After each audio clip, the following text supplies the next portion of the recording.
Gros succès commercial. Et gros succès commercial. Donc c'est Bonjour Castor, bonjour Thierry. ça va? Oui, très bien et toi? Ça va, je crois que j'ai un bonbon dans la bouche, C'est pas grave. mais c'est la nicotine, je veux pas tourner. Parce que tu fumes pas. Non, De quoi on parle? fan de cigarettes, ça aurait pu être une magnifique transition, mais non. Mmh. On va parler de Dans la peau de Thomas Pesquet de Marion Montaigne. Donc on va aller dans une registre, qui est un peu différente d'habitude, c'est le registre comique et Vulgarisation scientifique. et vulgarisation scientifique. Gros succès commercial. Et gros succès commercial. Donc c'est sorti en 2017. C'est un beau bébé de 208 pages. Mmh. C'est un one shot. Ça raconte vraiment, les pas, de Thomas Pesquet, pour qu'il arrive à l'ISS. Ouais. Voilà, donc son entraînement. Il faut savoir que la bande dessinée, en tout cas la vulgarisation scientifique, c'est un exercice qui est très difficile. Souvent, ça peut être très ennuyeux en réalité. Quand c'est des pages un peu didactiques qui expliquent, comment on fait ceci, cela, au final, ça peut être quand même assez rébarbatif. Faut trouver un bel angle, quoi. Faut avoir un bon humour. Voilà. Et Marion Montaigne, c'est quand même une autrice qui s'est un peu spécialisée, là-dedans, enfin un peu, qui s'est vraiment, spécialisée dans la vulgarisation scientifique, notamment avec une série, je crois même que c'est pas des adaptations de notes de blog au départ, mais Je une sais pas. série qui s'appelle, Tu mourras moins bête. Et ça parlait de quoi? La vulgarisation scientifique. De tout, de Ouais, ouais, tous les ouais, sujets. c'est très, très bien fait. Et Voilà. au final, c'est en toute logique que, Elle s'attaque à Thomas Pesquet, elle s'attaque à notre monument français. Thomas Pesquet et malgré ce qu'on pensait, elle a fait un vrai travail de documentation. Ouais. C'est-à-dire qu'elle s'est déplacée, elle a interviewé, elle a rencontré des scientifiques, Thomas Mais un Pesquet, je su suppose de ça. Oui, j'imagine, mais un super boulot derrière et ça se voit et ça se ressent et donc je te propose de commencer avec donc Oui, sa parce que première l'idée, c'est de page. parler de la première page Tout et à fait. de vous raconter, la vie de Marion Montaigne. Voilà, alors, première page, c'est une BD qui parle donc de Thomas Pesquet qui va dans l'espace. On s'attend à ce qu'on le voit dans l'espace et que c'est un astronaute incroyable et tout ça, sauf que non. Il est dans son petit salon avec sa famille et il fait un test, pour voir si, il a les aptitudes pour aller dans. Voilà, alors on remarquera quand même que le parti pris, même si c'est Marion Montaigne qui a fait le livre, c'est Thomas qui s'exprime. Ouais, tout à fait. Donc c'est un récit, autobiographique, mais à la première personne, qui est pas du tout fait par la personne qui a écrit le livre. Tout à fait. C'est clair? Ah oui, c'est clair. OK. Non, totalement. Voilà. Elle se met à la place de Thomas Pesquet, voilà. On a un début qui nous met un peu dans l'ambiance de ce qui nous attend tout au long des premières pages. C'est-à-dire qu'on a une première case qui, pour le moment, nous laisse un peu dubitatif ou inquiet par rapport au personnage, à la tête qu'il fait, et un autre qui est en train de le sangler. Et là, on se dit qu'il est sur sa navette et qu'il est prêt pour partir dans l'espace parce qu'on a un plan vraiment, rapproché, très proche de lui, quoi.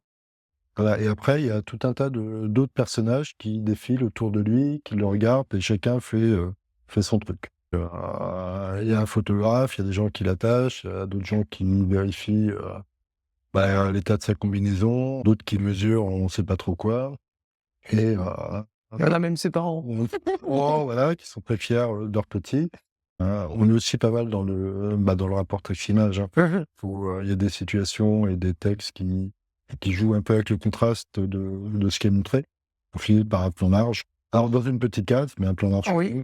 Et c'est pas mal parce que ça donne donc une source de comédie puisqu'on a vraiment, le côté normalement, hyper prestigieux de l'espace, le côté un peu, oui, quand on s'imagine un astronaute, on se dit qu'il est en plein feu de l'action et cetera et puis finalement il est dans une pièce, dans un petit Oui. salon avec, des personnes qui le regardent dans une chaise à rester, fixé là comme ça. Oui, très souvent, les astronautes sont un peu quand même présentés comme les héros modernes, ceux qui explorent le dernier truc qui n'a pas encore été exploré par l'être humain, c'est-à-dire l'espace. Donc forcément, et souvent, ils sont présentés plutôt en train de flotter dans l'espace, à côté de la station spatiale ou d'une navette. Et là, on a un perso qui est une sorte de caddie ou qui est coincé dans un truc Ouais. et qui va être observé pendant 2 heures. On a un plan large où du coup Thomas Pesquet il est tout petit dans ce plan large et il est tout entouré de personnages qui l'observent et donc le fait de le mettre tout petit dans un plan large, il y a ce côté un peu ridicule de la situation. Ouais. Et il y a ce côté, et c'est aussi la page d'introduction à ce qui va se passer.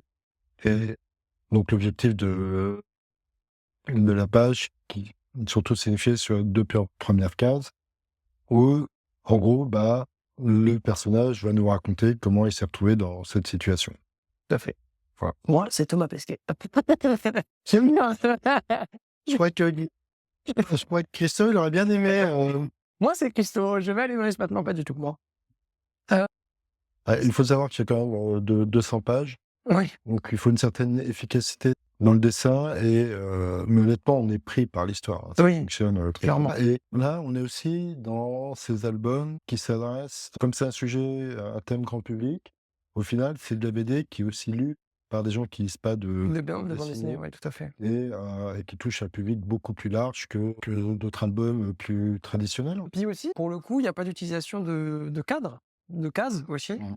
Ça, on peut en parler, bon, il y a pas grand-chose à dire, mais ça permet de faire respirer le dessin et surtout le texte, parce qu'une vulgarisation scientifique, on pense quand même à du texte, qui va être bien présent quand même et ne pas faire d'encadrement sur les cases et ben ça permet d'aérer un peu plus et d'être plus digeste. Donc oui et on a oublié de le dire, c'est, publié aux éditions d'Argo. Mmh. On a fini sur cette première page, dans la compil de Thomas Pesquet et de Marion Montaigne. Exact. J'espère que cette vidéo vous a plu. N'hésitez pas à mettre en commentaire si vous voulez qu'on parle d'une de premières pages de vos BD préférées. N'hésitez pas à activer la cloche, à liker la vidéo et on vous dit à la prochaine pour une nouvelle vidéo. Salut!